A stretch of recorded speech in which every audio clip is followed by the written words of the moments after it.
The focus of this lesson is graphing Social Security and Medicare functions. Example 1. Graph the Social Security tax piecewise function from yesterday's lesson. So the first thing we need to recognize is that this graph has different parts, right?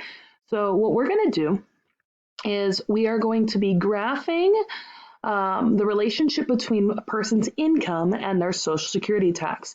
Income will be on our horizontal or x-axis, and Social Security will be on our vertical or y-axis. That is our output or our f of x. Now, we know that if your income is less than this 118,500, that you have this constant slope here of 0.062 or 6.2%. So we know that the amount that you are charged for Social Security is going to have this upward movement up until we hit this income of 118,500. Now, because here we're just going to get a sketch, we're literally just going to draw that positive sloped line going up a 6.2%.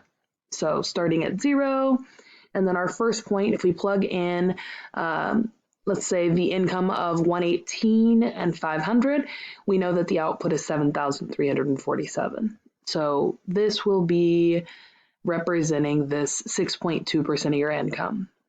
The greater your income, the greater your Social Security tax. Now, once you hit this point, you will pay the same amount regardless of how much income you have.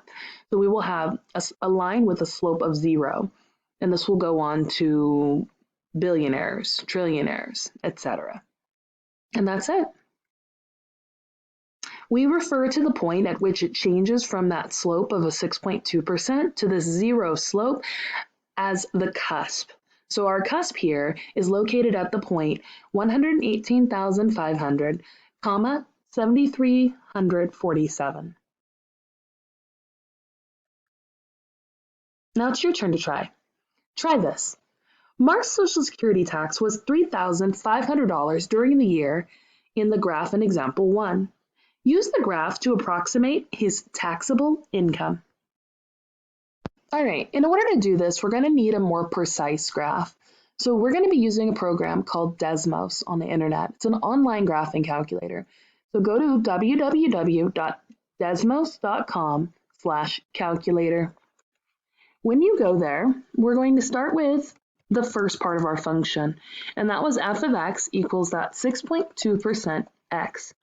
Now, we know that this will only occur when x was less than or equal to 118,500.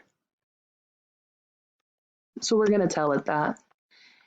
Now, we also know that the income is greater than 0, so I'm going to put it greater than 0. So we'll see here, if you look closely, that I have the first part of my piecewise function, the 6.2% of the income, so long as the income is between 0 and 118,500. And you'll notice, if you look at the graph, that that looks quite similar to what we had done before.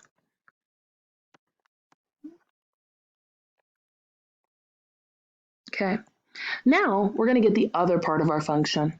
So the other part of our function says that the income is going to be $7,347, and this will be in all cases in which the income is greater than 118,500. So if you look here, you'll see that we have this piecewise function just like we had in the sketch. Now, the question they're asking us here is to estimate what will occur or what will the income be of a person who has this specific Social Security tax removed. In this case, we are looking at a Social Security tax of $3,500. So we want to know what will the income be for someone who had $3,500 in Social Security. All right, so look at the graph. You could zoom in and zoom out as necessary and try to get an approximate answer. Give it a try. Example 2. In 1988, Social Security tax was 7.51% to the maximum income of $45,000. If Grace earned $51,211 in 1988, how much Social Security did she pay? Okay, so let's take a look. So let's determine first the maximum allowable Social Security. So we know the maximum amount allowed is 7.51% of this 45,000.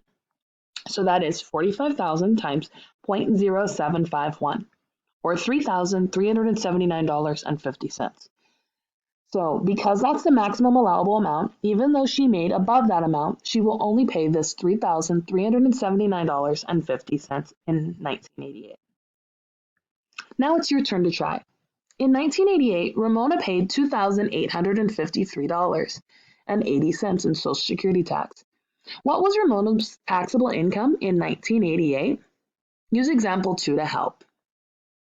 Give it a try.